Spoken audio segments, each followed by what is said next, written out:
SLST 2026 সিলেবাসের কি কোনো পরিবর্তন হবে? আচ্ছা, এই যে সিলেবাসের নতুন রূপ বা নতুন পরিবর্তন হবে, এটা কি আদৌ গুজব নাকি আদৌ এর পিছনে কোনো সত্যি কোনো রকম গল্প আছে?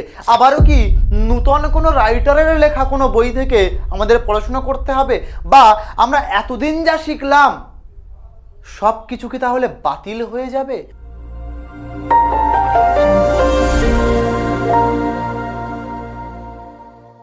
আবার কি নূতনভাবে শুরু করতে হবে, নূতন রূপে এসএলএসটি 2026 কি আমাদের সামনে আসছে?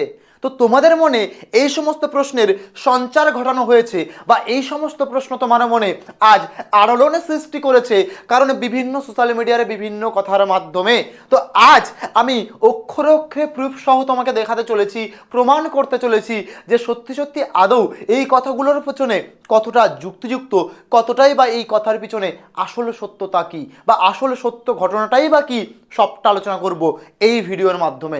Hello everyone, welcome to BSSCI বেলুড়ে তোমাদের সকলকে স্বাগত জানাই। তো আজ আমরা এই বিষয় নিয়ে সম্পূর্ণরূপে ডিকোড করব যে দ্বন্দ্বটা, যে দ্বিধাটা আজ তোমার মনের কোণে বাসা বেঁধেছে। চলো দেখে নেই সেই বিষয়টা সম্বন্ধে ডিটেলসে। চলে যাব পরবর্তী পেজে। তোমাদের কাছে ইতিমধ্যে সবচেয়ে এই প্রশ্নগুলো মাথায় ঘোরাফেরা করছে, সিলেবাসের আমূল পরিবর্তন। সিলেবাসে কি আদৌ কোনো পরিবর্তন হবে? সত্যিই কি সিলেবাসে আমূল পরিবর্তন হতে চলেছে, নাকি নতুন নতুন লেখকদের টেক্সট কি আবার যুক্ত হবে? সেগুলো পড়তে হবে, সেগুলো জানতে হবে, তারপরে আমরা এসএলএসটি দেবো, নাকি পুরনো পড়া তাহলে সব বেকার হয়ে গেল, নাকি সব কিছু বাতিল হয়ে গেল? এসবগুলো গুজব। কি বললাম? এসবগুলো সব চলতি গুজব, বর্তমানে রিউমার্স এগুলো চলছে। তো এই গুজবে কান দেবেন না, গুজব ছড়াবেনও না। স্যার কি বর্তমানে ফ্যাক্টটাকে দেখাবো, আমি আজকে পুরো অ্যানালিসিসের মাধ্যমে দেখাবো। বর্তমানে কোনো মন গড়া কথা বলে তোমাদের সময়কে নষ্ট করব না, তোমাদেরকে প্রমাণ করে দেখাবো। এমএসসি এনইপির এই দুটো বিষয়কে নিয়ে ধরে ধরে বোঝানোর চেষ্টা করব। লজিক ও প্রমাণের সাহায্যে তোমাদের প্রকৃতি যে ইংলিশের সিলেবাস, সেটা আদৌ পরিবর্তন হতে চলেছে নাকি যে সিলেবাস আছে সেই সিলেবাসই থাকতে চলেছে, এটা নিয়ে ডিটেলসে আমি আলোচনা করব এই ভিডিওতে। তো চলো বলে রাখি কয়েকটা কথা। প্রথমে প্রুফ হিসেবে রাখতে চলেছি আমি এমএসসির কথা। স্যার এমএসসিতে কী জিনিস? মাদ্রাসা সার্ভিস কমিশনের কথা স্যার কেন বলছেন? কারণ রিসেন্টলি কিন্তু এইটা হয়ে গেছে, রিসেন্টলি কিন্তু আমাদের এই পরীক্ষাটা হয়েছে। আর এই পরীক্ষার কথা স্যার কেন আপনি তাহলে এখনও বলছেন? কারণ এই পরীক্ষাটায় দেখলে সেখানে এসএসসি আর এমএসসি এই দুটোর কথা যদি আমি বলি, সিলেবাস স্ট্রাকচারের কথা বলি, প্রায় সেম, কিছুটা সেম, ঠিক। তো সেই জায়গা যদি তুমি একটু লক্ষ্য করে দেখো, সেইখানের কাঠামো বা এমএসসি 2015 যে কাঠামো ছিল তার বর্তমানের কাঠামোতে এসে গিয়ে কেমন হয়েছে, সেইটাই কিন্তু 15 সালের থেকে এমএসসির প্যাটার্ন যেটা ছিল সেটা কিন্তু এখনো পর্যন্ত চলে এসেছে। 23-এও সেটাই হয়েছিল। কি বলছি, জায়গাগুলোকে বোঝানোর চেষ্টা করো বা বোঝার চেষ্টা করো, ঠিক আছে? ব্যাপার খেলাটা কোথায় হচ্ছে স্যার? খেলাটা হচ্ছে এখানটাতে। ইংলিশ সিলেবাস দেখতে গেলে এমএসসিতে বললাম 15তে যেরকম টপিক বা যা সিলেবাস ছিল সেরকমভাবেই পরপর আসছিল, ঠিক সেই জায়গাটাই যদি দেখো তো সেইখানে দেখতে গেলে কোনো রকম বাতিল নেই। সেখানে যেমন রোমান্টিক পিরিয়ড ছিল, মডার্ন পিরিয়ড ছিল, টেক্সটগুলিতে পড়তে হচ্ছিল poem, drama, shorts stories, short stories, সেগুলোই হচ্ছে। তো এত এত জিনিস রাতারাতি যে বদলে যাবে কখনো সম্ভব নয়। আর এ কথাকে মাথায় রেখে তোমার মাথায় রাখতে হবে একটা কথা, সিলেবাস বা এই কন্টেন্টের বিষয়বস্তু যেটা আছে সেটা বদলাচ্ছে না। তাহলে স্যার কি বদলাচ্ছে? বদলাবে তো অবশ্যই, সেটা কি দেখো তো পরবর্তী পেজ, তোমার ডাউট ক্লিয়ার করতে পারে কিনা। বদলাচ্ছে পরীক্ষার প্যাটার্ন, বদলাচ্ছে পরীক্ষা দেওয়ার যে তোমাদের প্যাটার্ন, পরীক্ষার প্রশ্নের লেভেল, পরীক্ষার প্রশ্ন আগে যা হতো এখন তা হবে না। কি হবে? প্যাটার্নে চেঞ্জ, প্যাটার্নে আমূল পরিবর্তন হবে। প্যাটার্নের পাশাপাশি স্যার কেন আপনার এটা মনে হচ্ছে পরীক্ষার প্যাটার্নে চেঞ্জ হবে?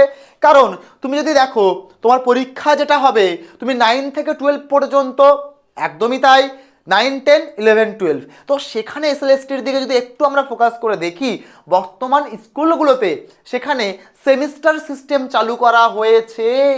আর যে সেমিস্টার সিস্টেমের কারণে প্রত্যেকের বইয়ের কিন্তু পরিবর্তন এসেছে, আর সেই জায়গাগুলো তোমাকে কিন্তু লক্ষ্য রাখতে হবে।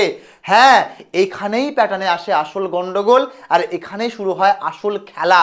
তাহলে ব্যাপারটা কি বুঝলাম এই বেলা? দেখো কোশ্চেনের প্যাটার্নের পরিবর্তন হবে, তাহলে কোশ্চেনটা হবে কি? বিশ্লেষণাত্মক, অর্থাৎ অ্যানালিটিক্যাল কোশ্চেন কিন্তু আসতে চলেছে, ট্রাপ বেসড কোশ্চেন আসতে চলেছে, তোমার মেমোরিতে শান দেওয়ার মতো, মেমোরি নড়িয়ে দেওয়ার মতো প্রশ্ন হতে চলেছে। খুব কঠিন বলবো না, খুব সহজ বলবো না, ট্রিকি কোশ্চেন হতে চলেছে, কোশ্চেন প্যাটার্ন ট্রিকি হতে চলেছে। তাহলে একটু অ্যাডভান্স লেভেলে না গেলে কোথাও না কোথাও আমরা কিন্তু হেরে যাব, পিছিয়ে পড়ব।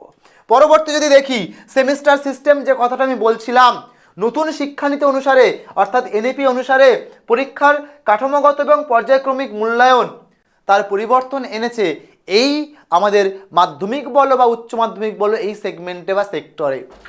সেদিক দিয়ে দেখতে গেলে আমাদের এই যে এসএসসির যে এসএলএসটি, সেখানটায় আমরা নজরে রাখবো প্যাটার্নের পরিবর্তন, পাশাপাশি সেমিস্টার সিস্টেম এসেছে, আর সেই সেমিস্টার সিস্টেম পুরোপুরি just tricky question, trap based question, তোমার মেমোরিকে নাড়িয়ে দেওয়ার মতো কোশ্চেন পরীক্ষায় আসতে চলেছে। পরিবর্তনটা এখানে, ওই গুজবে তাই কান দেবেন না, গুজব ছড়াবেন না, ঠিক আছে? তো এই জায়গাগুলো আমরা মাথায় রাখবো। ট্রেন্ডকে যদি আমরা একটুখানি দেখি, ঠিক আছে, কি ট্রেন্ড স্যার?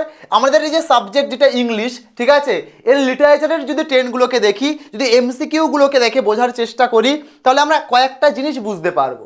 2016 সালে যে ট্রেন্ড ছিল সেটা ছিল ফ্যাক্ট বেসড, অর্থাৎ ফ্যাক্ট বেসড প্রশ্ন কিন্তু বেশি আসতো, টেক্সট থেকে সরাসরি তথ্যভিত্তিক প্রশ্ন তুলে দিত, উদাহরণ তুলে দিত কবিতার লাইন থেকে, ঠিক আছে? প্রস্তুতি সময় কী করতো, তখন কি করতে হতো?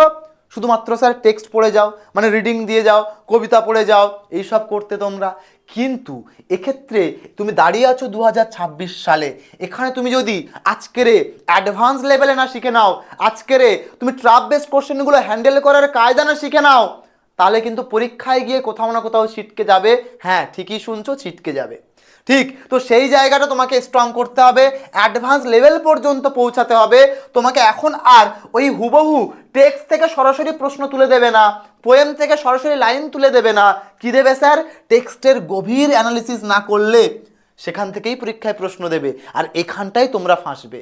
আশা করছি জায়গাটা বোঝাতে পারছি কোথায় তোমাদের সবচেয়ে বড় সমস্যা। ফোকাস করতে হবে কি, প্রত্যেকটা কবিতার, প্রত্যেকটা টেক্সটের থিম কি, তার অ্যানালিসিস করতে হবে, তার ভিতরের যে সমস্ত ক্যারেক্টারগুলো আছে সেই ক্যারেক্টারগুলোকে নিয়ে, যে ক্যারেক্টারগুলো তোমাকে জানতে সাহায্য করবে এর ক্যারেক্টারটা কী ধরন, ওর ক্যারেক্টার কী ধরন, এটা মানুষের নয়, ওই গল্প বা টেক্সটের যাদের কথা থাকবে তাদের।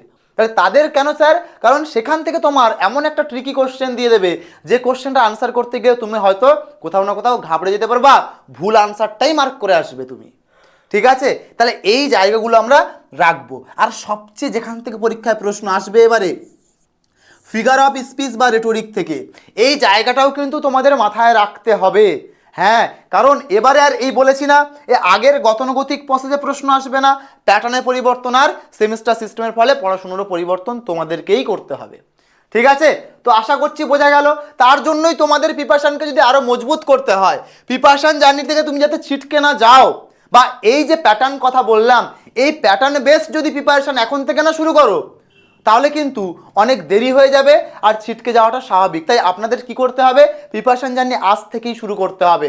তাই আপনাদের জন্য আমাদের কাছে আছে এসএলএসটির এই ব্যাচ, যে ব্যাচে একসাথে বাংলা, দেখতে পাচ্ছ তোমার সাবজেক্ট যদি বাংলা হয় তুমি বাংলার জন্য নিতে পারো, ইংলিশ হলে ইংলিশ, সংস্কৃত হলে সংস্কৃত, হিস্ট্রি, এডুকেশন, ফিলোসফি, জিওগ্রাফি, এই যে এখানটায় আমাদের মোট 7টা সাবজেক্ট, এই 7টা সাবজেক্টের প্রিপারেশন কিন্তু অলরেডি ক্লাস শুরু হচ্ছে আজ থেকেই, অর্থাৎ 1 জুলাই থেকে। তাই যদি এখনও কেউ অ্যাডমিশন না নিয়ে থাকেন, এনরোল না করে থাকেন, তাড়াতাড়ি প্লে স্টোর থেকে ডাউনলোড করবেন বিএসএসসিআই ডিজিটাল লার্নিং অ্যাপ।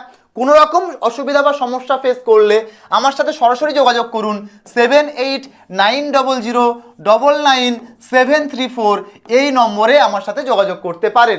সমস্ত রকমের গাইডেন্স বা গাইড আমি কিন্তু করে দেব, ঠিক আছে? তো বলে রাখি পরবর্তী পরিবর্তন, অর্থাৎ দ্বিতীয় যে পরিবর্তনটার কথা আমি বলেছিলাম, এখন আর মুখস্থ করে, ঠিক আছে, তুমি যদি গ্রামারের কথা বলো ইংলিশের, এবারে এতক্ষণ তো টেক্সট নিয়ে কথা বললাম, পোয়েম নিয়ে কথা বললাম, কিন্তু এবারে আসি গ্রামারের জায়গা। গ্রামারের কথা যদি বলি, ওই স্কুল লাইফের মতো ট্র্যাডিশনাল মেথডের মতো যদি মুখস্থ করেই চলে গেলাম, হয়ে গেল, আর হবে না। কারণ একটু যদি ঘুরিয়ে প্রশ্ন দেয়, একটু যদি ওয়ার্ডের লেভেলটা চেঞ্জ করে দেয়, কোথাও না কোথাও গিয়ে তোমার কিন্তু ভুলের জায়গা তৈরি হবে, যতই পড়ে যাই আর যাই করে যাই। ঠিক আছে, তো আমরা বলি না পড়ার কখনো শেষ হয় না, সেই জায়গাটা আমাদের কিন্তু মাথায় রেখে চলতে হবে। তাহলে আমাদের কি করতে হবে, আমরা যে শুধু স্যার পার্টস অফ স্পিচ দেখে চলে গেলাম হয়ে গেল না, জানতে হবে পার্টস অফ স্পিচের কোথা থেকে কোন টপিক থেকে সবচেয়ে বেশি প্রশ্ন আসবে বা আসতে চলেছে, সেই টপিকগুলোই জোর দিয়ে দেখতে হবে, সেই টপিকগুলো এমনভাবে জেনে যেতে হবে যেন পরীক্ষক চাইলেও আমাকে না ফাঁসাতে পারে। ঠিক আছে কি না? যেমন কয়েকটা টপিক আমি এখানে রেখেছি, নাউন, প্রোনাউন, অ্যাডজেক্টিভ, এই তিনটে টপিক যদি পার্টস অফ স্পিচ থেকে ভালো করে আমরা দেখে যাই, তাহলে কোথাও না কোথাও গিয়ে আমরা এই তিনটে টপিক থেকেই প্রশ্ন কমন পেতে পারি বা কোশ্চেন প্যাটার্ন কমন পেতে পারি। ঠিক আছে, কনসেপচুয়াল বা লজিকের ওপরে আমরা কিন্তু ফোকাস করব, মুখস্থ বিদ্যার ওপরে একেবারেই নয়। তাই কনসেপ্ট ক্লিয়ার করব, ট্র্যাডিশনাল গ্রামারের পাশাপাশি কনসেপচুয়াল গ্রামারের উপরে জোর দেব, আর ট্র্যাডিশনাল মেথডে মুখস্থ করা ভুলে যাব। ঠিক আছে, তোমাকে তৈরি হতে হবে প্রো লেভেলে। ঠিক আছে, অ্যাডভান্স যে সমস্ত এরর কারেকশান, সবচেয়ে বড় জায়গা এইটা সেন্টেন্স ইমপ্রুভমেন্ট, এখানটায় এমনভাবে খেলবে যেখানে তুমি ভাবতেই পারছো না যে সেন্টেন্স ইমপ্রুভমেন্ট এরকম লেভেলেও আসতে পারে। কারণ দেখে মনে হবে একেবারে ঠিকঠাক, কিন্তু ওখানটায় লুকিয়ে আছে শস্যের মধ্যে ভূত যেমন বলে ঠিক তেমনই। তো সেই জায়গাগুলো তোমাকে খুঁজে বার করতে হবে, আর এই পুরো লেভেলে পৌঁছানোর জন্য এই ব্যাচে জয়েন করতে হবে যদি প্রিপারেশন জার্নি আরও মজবুত করে নিতে চান তাহলেই। চলো পরবর্তীতে শেষমেশ কয়েকটা কথা বলবো। ঠিক আছে, শেষমেশ তাহলে স্যার কি কথা দাঁড়ালো? শেষমেশ এটাই দাঁড়ালো, গুজবে কান দেবেন না আর গুজব ছড়াবেন না। তার পরবর্তীতে কি স্যার? তার পরবর্তীতে 2016 সালে যে পুরানো সিলেবাস ছিল, সবাই বলছে সিলেবাস পাল্টে যাবে, এই হবে ওই হবে, কি পাল্টাবে আমি অলরেডি দেখিয়ে দিয়েছি প্রুফ সহ। তাই ওই সিলেবাসকে ফলো করুন, 25-এ পরীক্ষা হয়েছে, 25-এর সিলেবাসকে ফলো করুন। তবে ওই যে বললাম অ্যাডভান্স লেভেলের প্রিপারেশনটা আপনি নিচ্ছেন তো, এটাকে খেয়াল রাখুন।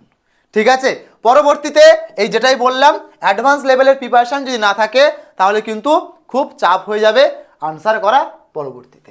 ঠিক আছে, তাই 0 থেকে প্রো লেভেল পর্যন্ত নিজের ডাউটকে ক্লিয়ার করুন, আর তার জন্য প্লে স্টোর থেকে ডাউনলোড করতে হবে বিএসএসসি ডিজিটাল লার্নিং অ্যাপ। কেন স্যার?